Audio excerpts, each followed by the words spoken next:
on. We're on. Welcome to Hope You Dance. Welcome to the show. This is our third episode.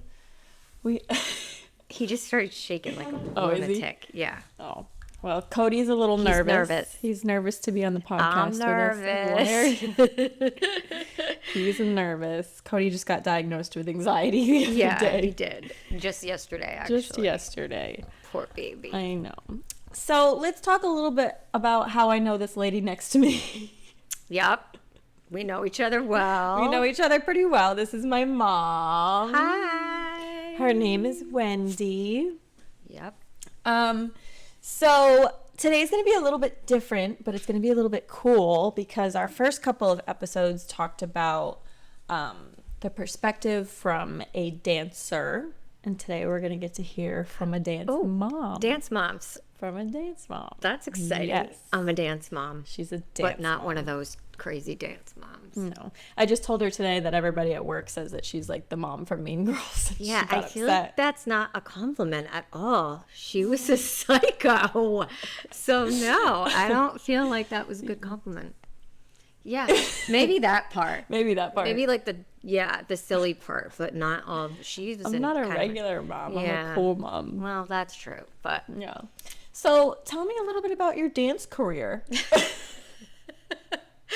It's very extensive. I said earlier she was like, so what are you going to ask me? And I was like, I'm going to ask you about your dance career. And she said, well, then this is going to be a really short podcast. It's going to be very short because I don't have a dance career. She doesn't have a dance career. Which brings me to the question of where did I get my dance talent from? Was it you? Definitely. It was me. Yeah. Definitely. My bestie and your bestie sit down by the fire. Your bestie says she want parties, so can we make these flames go higher? Talking about hey now, hey now, hey now, hey now. I go, ane. Chucking more fina, anane. Chucking more fina, ane. Start my truck. Insert TikTok here. Yeah. I tell people at work this all the time because I don't know why I just heard about it within the last year that you told me Grandpa took swing lessons and he taught swing lessons and he did competitions and yeah, they did like swing and some ballroom stuff and they did line dancing. Like he did all kinds of dancing, like really, really, really big into it for a while, but like later on in his life. So not like when he was young, when he got older. So yeah, he would have loved to have seen you do everything you're doing. I know. I tell people that at work all the time because people are like, "Did your mom dance? You know, where did you get your dancing from?" And I'm like, "Well, I think my grandpa." I think so. I mean, my sister Lisa's a good dancer. I feel like she picks up choreography quickly, but I'm terrible. I can't even do a Zumba class because I'm spending the whole time just trying to get the moves down, and by the time I get it, we're on to the next thing. So, and when Lenny and I tried the ballroom dancing, it was fun because we laughed and we were so out of our comfort zone. So it was a good experience, and we really did have a good time, but we were terrible. I forgot about that. I gave them a gift card a couple of years ago to take a few ballroom dance lessons, and you know what's so funny too is you say exactly what the other students say. Like if they say things like, "Oh, well, if I was just dancing with the instructor or if I was just dancing by myself, then I could totally be good at this." No, I couldn't do it if I was dancing by myself, but when I danced with the instructor, I definitely did better because he knew what he was doing. But when you would put me and Lenny together and neither of us knew or could remember the steps, it was just so bad. It was really bad. That video. It was fun though, but yeah, it was bad. She showed me a video and I was like, "Oh, yeah, okay, I definitely." And I loved how the dance instructor would be like, "Good." And I would just look at him like, what part of any of that was good? And he was like, "Well, none of it, but I'm just trying to be encouraging." And I was like, "Oh, well, that was nice of you." But like, we knew we were terrible.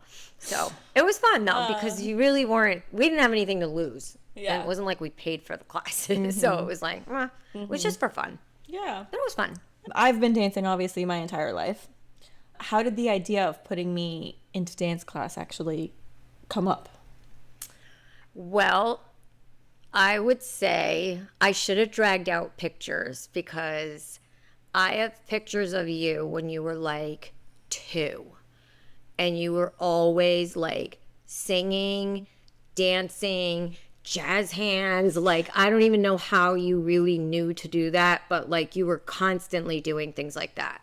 So I knew, I think he wants to get down. I knew that you were going to do something. And even you were such a such a baby, like 1. And I remember picking you up from daycare one day, and the lady in the daycare that took care of you said, I don't know, it was you and 6 boys in the room that you were in. And you were maybe 14 months old. And she was like, I don't know what your daughter is going to be when she grows up, but whatever it is, she's going to be the boss of it. And I was like, what? Because she was like, you guys could barely talk, but she was like, she bosses everybody around. And like, you were just always so animated and like big, like larger than life big from a very small age.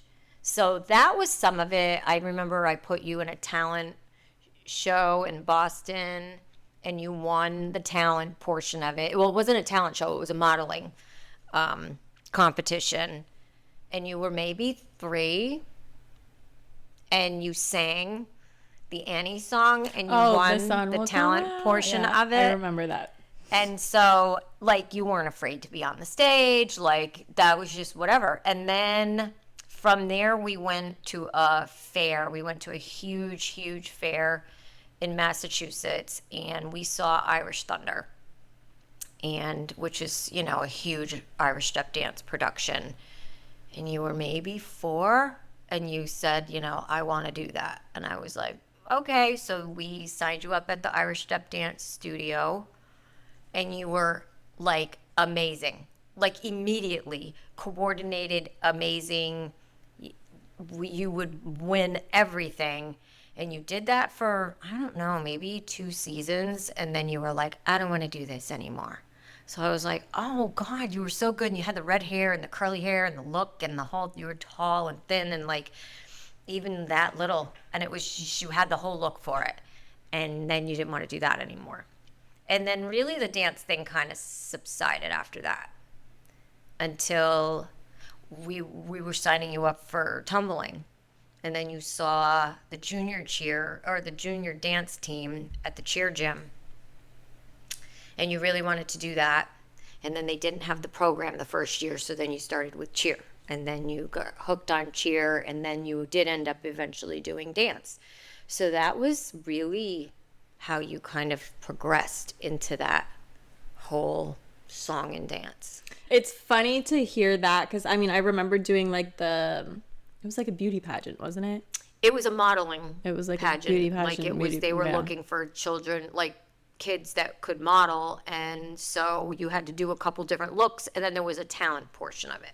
Yeah, it's funny to hear because I remember obviously step dancing.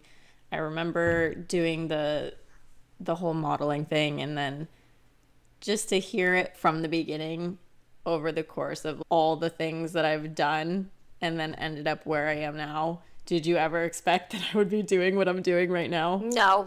No, because that wasn't really your thing. I feel like once you got into cheer and you did hip hop, but that was your niche, you know, that's what you kept on. You went from the cheer and dance to like the mega crew, and then like, so that seemed to be what you loved. So I thought maybe you would potentially open up like a dance or a cheer and dance or something along that line, but not ballroom, because you didn't have any experience in that and you didn't really do, you know, tap, jazz, like anything kind of outside of that.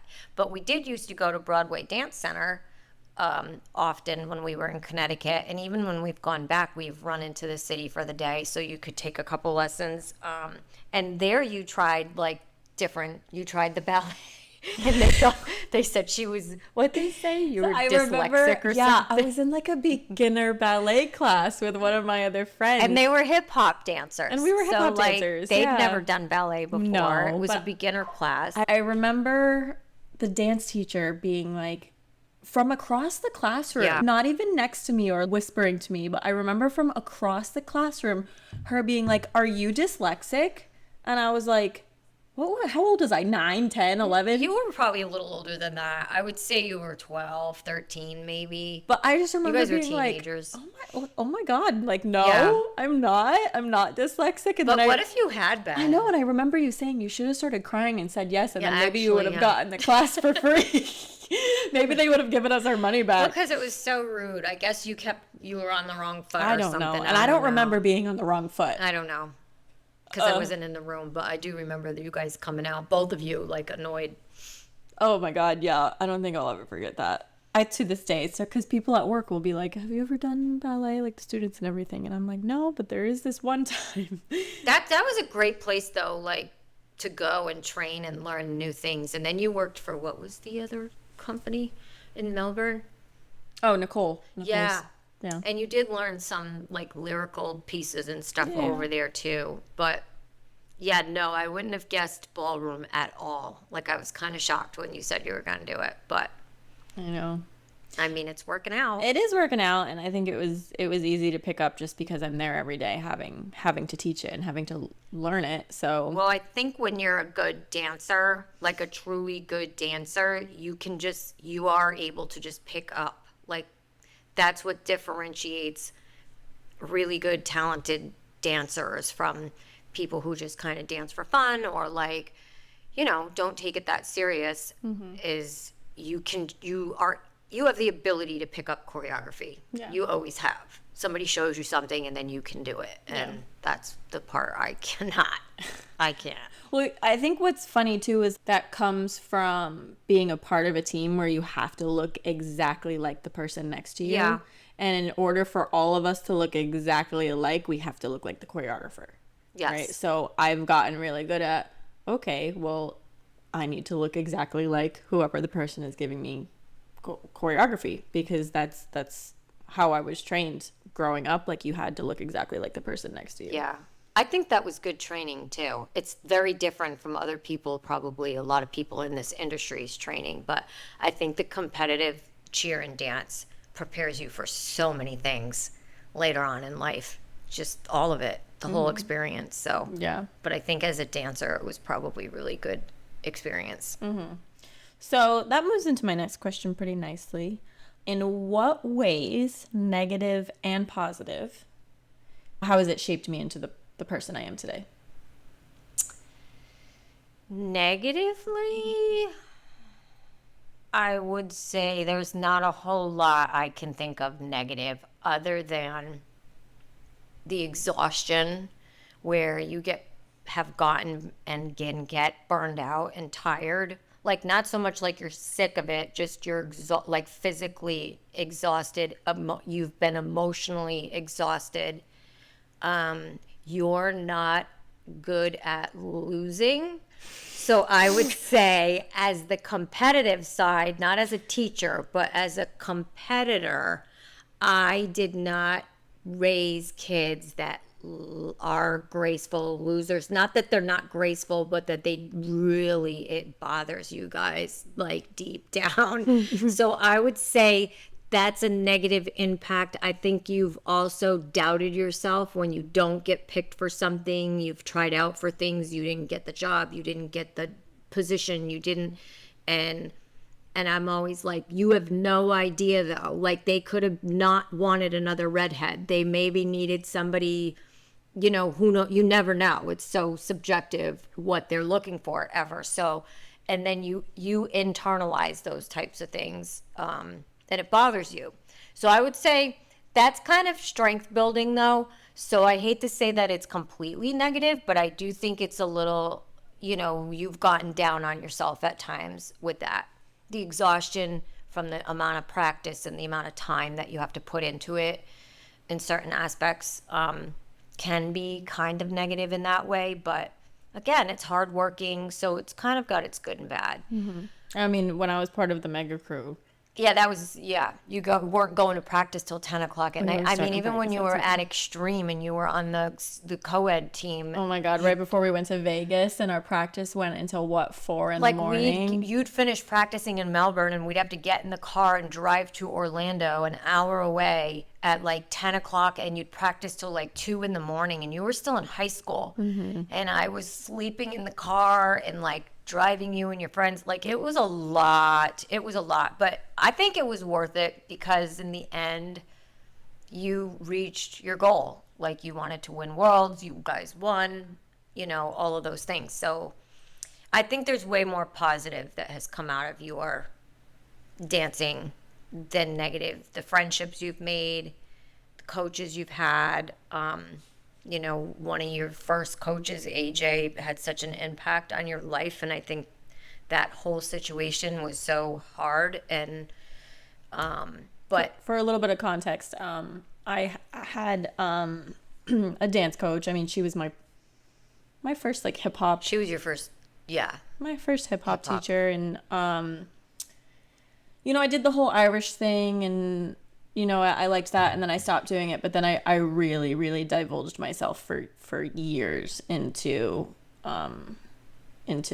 hip hop and cheerleading at this gym. And AJ was like, she was one of our main coaches, but she was our main dance coach. She's really the only dance She was the only dance coach, yeah. And she also did cheerleading, but she was, to this day, one of the most amazing dancers I could ever speak about, watch, talk about, like everything she did in cheerleading and dancing. Like, everybody just wanted to watch her. She was just one of those people that she stood out. She's the one that got us introduced to going to Broadway Dance Center. We went for like a field trip during the summer, and Yeah. then I decided to go back and do it myself. And she ended up just being one of those people that has a really big impact on a lot of different people. And I would say it was maybe like 2010 that she got sick, 2009, 2010, I don't remember the year. maybe 2011. It was around that time, and she got sick, and she got diagnosed with colon cancer. And over the next few years, In she her 20s. in her 20s. I want to say she was like 26 or 27.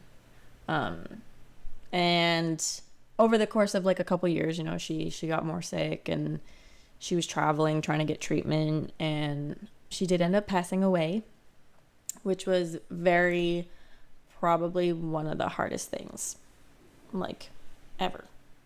For not only me, for for so many so people. many people. I mean, the funeral. Yeah. There it were was- people standing outside, couldn't even hear really what was going on, but the amount of people that were there was absolutely insane. But She was just one of those people that like lights up the room when she walks in. She makes everybody feel good. She's funny. She's so beautiful and talented, and yeah, she was a big part of your life for years. And then that happened, and it was extremely heartbreaking. I remember us sitting on the couch just like, are we ever gonna stop crying? Both of us, we just sat there and cried and cried and cried. And then we were like, let's get up and get out of the house, like, because I felt like we were never gonna quit crying. It was sad, and that's depressing. So moving on. oh my God. But it was a big piece of your life, though. Like, it was a big like motivator, because years that went on after that you continued to perform, you would always say, do you think AJ would be proud of me? Do you think AJ would be proud of me? And yeah, I absolutely, like, so I think it was, I just think it was so much positive came out of your childhood and what shaped you to be who you are. The whole thing is way more positive than there's any negative about it. It's discipline. It's, caring about something. It's, I don't know, you like have poured your heart into it. So, and it's given you a career. I think it's given me a very big purpose too. Like, Yeah. this is just, it's been something. I think I said it like in either the first episode or the second episode, that it's just, it has been the consistent throughout my entire Yeah. life. When we were in Connecticut, when we were here, when We literally moved to Florida based on where Haley wanted to dance. Because we were moving to Florida. Jesse got his baseball scholarship and he was going to West Palm, and it was, what gym do you want to go to? Where do you want to dance? And that was how we figured out where we were going to move when we decided to move. So it was a huge deal for you. Mm-hmm. And I can't really picture what else you would be doing. Like if you weren't dancing in some capacity, I'm like not really sure what career path you would have. I remember going through a phase, and this is when I was still doing hip hop, but I remember going through a phase of I am so terrified of doing a job that I'm not gonna love. And what do I love more than dancing? I think it was around the time that I was auditioning for the Orlando Magic. Yeah. And I was just like, I'm terrified that I'm gonna get stuck doing something that doesn't light me up. And I think internally it was, I'm terrified I'm gonna get stuck doing something that doesn't involve dancing, or that. And I think that all just came from like a period where I was really doubting myself and doubting that I would be able to turn this into a career. And then what I'm doing now just really came out of Nowhere. absolutely nowhere. Yeah.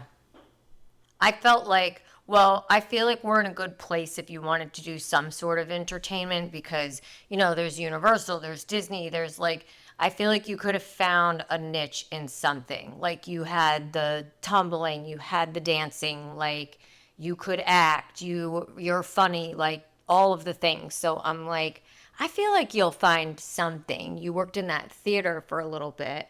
Like I could see you doing something like that, bigger and permanent as a position somewhere. Like you just have that talent about you. And you used to like make your own, like you'd make clothes out of like a sheet and come walking up, and you just have that creative talent in you. So I think you would have found something. So, yeah.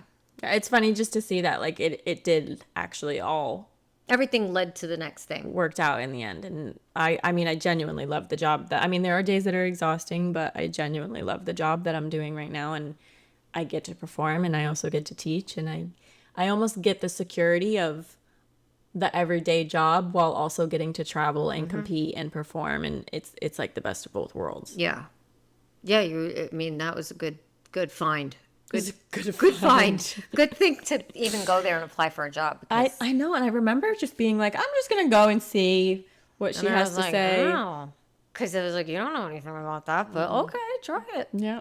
And it worked out. So, how as a parent have you tried to navigate the things that you do feel were negative for me? Well, I think as a parent, it's always a balance of like, you want your kids to dream big and you want them to like go for things and do the things and all of that. But then there's this piece of you that you have to keep people. It was like Jesse, his whole life, he was like, I'm going to play for the Yankees. And it's like, okay, but Jesse's my brother. yes. But if that doesn't work out, then what are If you you don't gonna become do? president. So if you don't become Derek Jeter, what else do you want to do? Because that's where you come from as a parent. Like if this doesn't work out. So when you would have those like auditions for like Orlando Magic, Tampa Bay Buccaneers, and like all of these things you were auditioning for, and if it didn't happen, you'd get so upset. And that's when I would be like, okay, and I'd have to keep having the pep talks with you and like, you don't know what they're looking for. You don't know, like, and all of that. So you're trying to not, as a parent, you don't want your kids to lose their self-esteem, but you also, I don't know, like it's a weird combo of dream big, but Be realistic. Like, be realistic at the same time, and you're not going to get everything. And I think both of you throughout your lives had many things come easy. Like he was athletic. He has a natural athletic ability. So some of sports come very easy for him. You were good at, both of you are really good at whatever you put your minds to, but you were like, school was easy for you. I feel like you never really had to try that hard. And they're like dance. It wasn't that you didn't try hard, but like you picked up and like things came pretty well. You worked hard for a lot that, you know, you've done.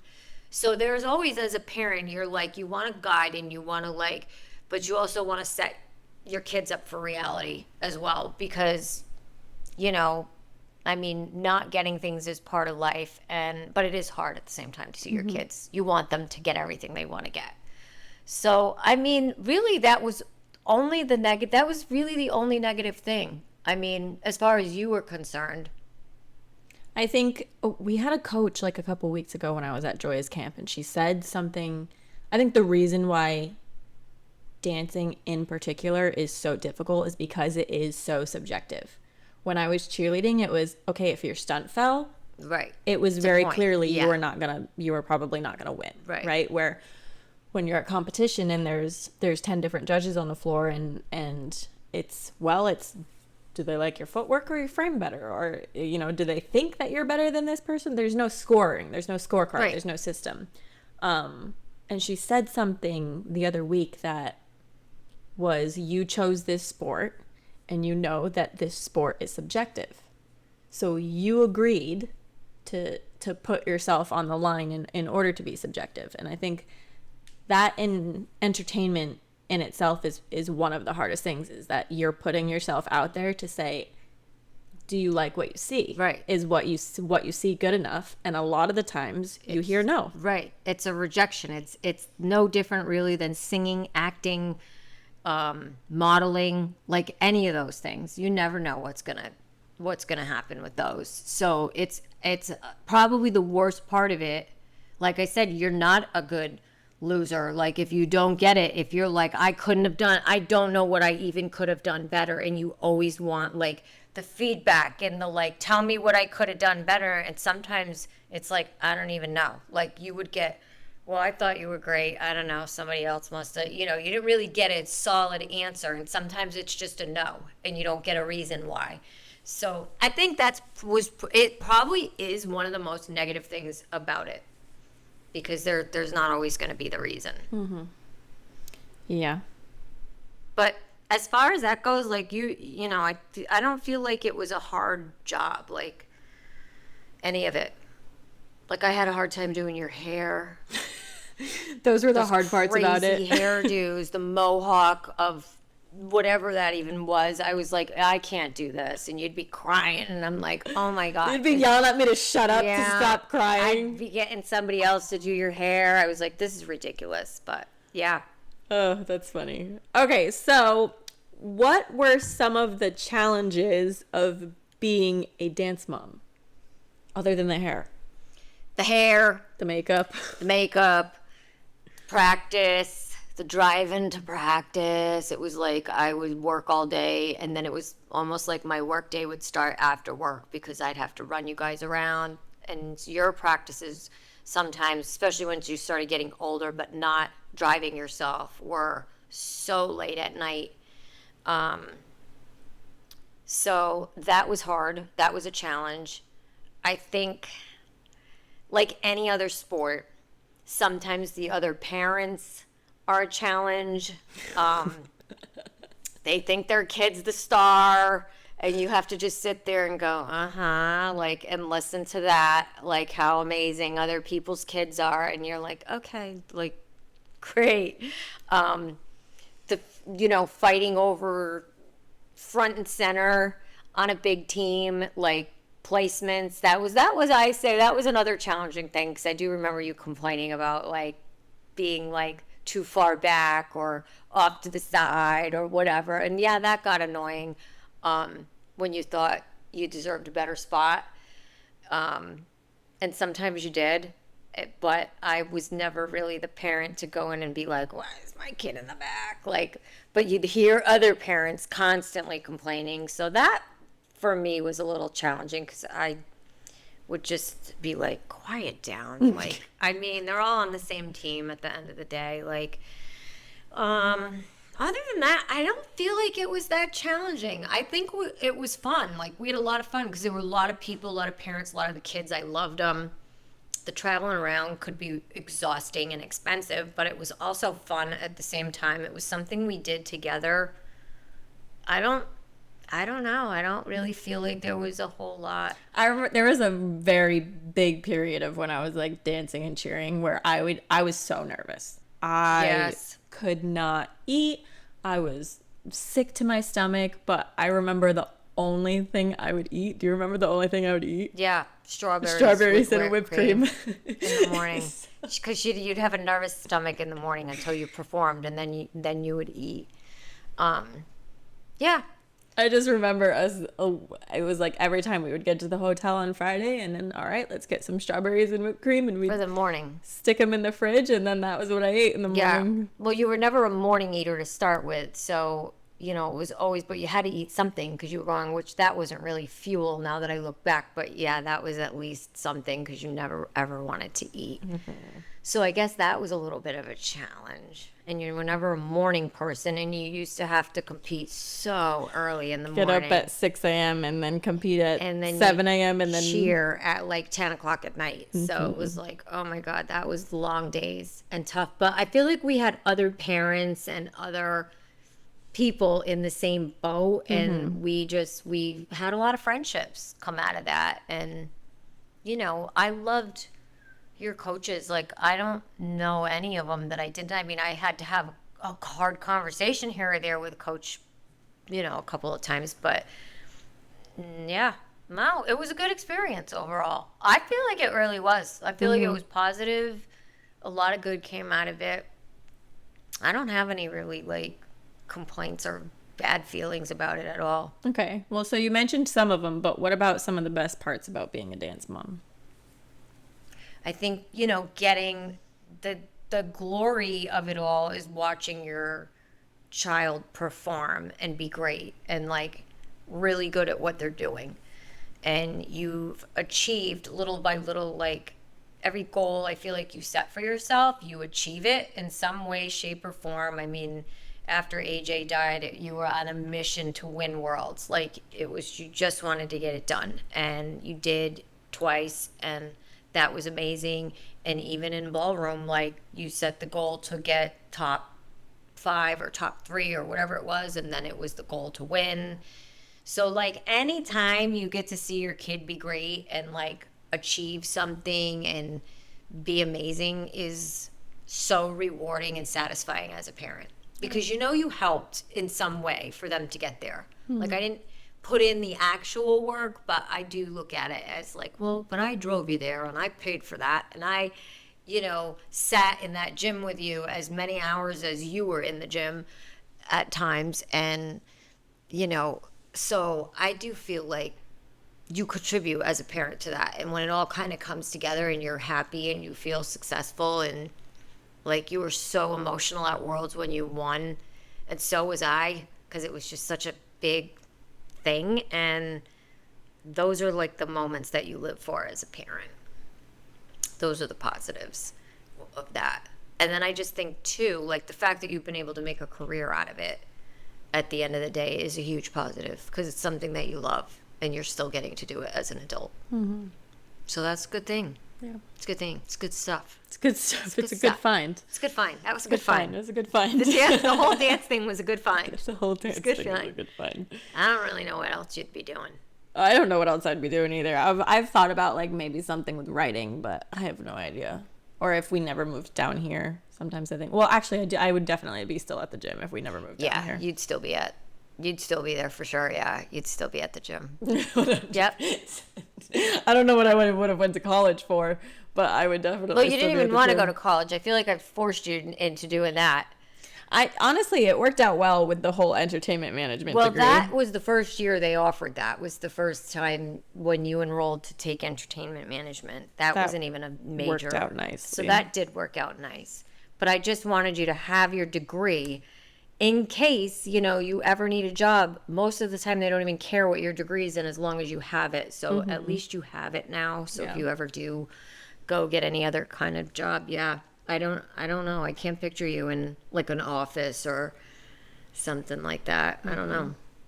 It'd have to be creative, but at the same time, I feel like, with the starving artist, because it's tough. Yeah. Like, it's a tough industry. Yeah. And I look back at some of it now, like, okay, I'm kind of glad I didn't make the Magic. I'm kind of glad I didn't make the Buccaneers. Because I am too. That was a part-time job. Like, what would I have been doing on the And side? I kind of, like, it probably would have been fun, but you definitely would have needed another job. And I don't think it would have expanded your dance.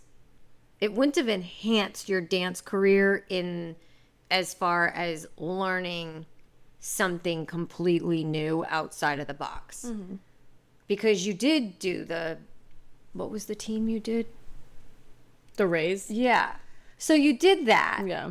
And I'm like, okay, but and Magic is like, it's great, but I don't feel like you would have really grown as a dancer in as far as learning new dance technique. And, you were pretty familiar with everything that they do. Yeah. I think mean, that's part of what I really love about what I'm doing right now is that there's so much room to different. grow. It's different and there's just so much room to grow. Like, unbelievable amount. I feel like you really had the hip hop thing. I'm like, okay, you did that, and that's great. Like, if you could have kept going with it, great. But I don't feel like that would have been that's not a career. It's funny when people will say, like, oh, you were a hip hop dancer? And it's like, well, Still am. I still am. Like, if you gave me a hip hop routine, I'm pretty sure Right. I'd be able to do it. But Yeah. yeah. Okay, cool. Well, thank you for doing the show with us. That went by pretty fast. It did go well because we got off I know. on tangents. That's but okay though. That's what I like about this is that, we can bring up stories and memories and things that we had together. And I wasn't planning on even talking about AJ, but we ended up getting into that a little bit. Well, because I said it, Yeah, I know. and then it's like, well, what's an AJ? Who's What's an AJ? But yeah, it was a big part of your dance life, though. Yeah. Really. Yeah.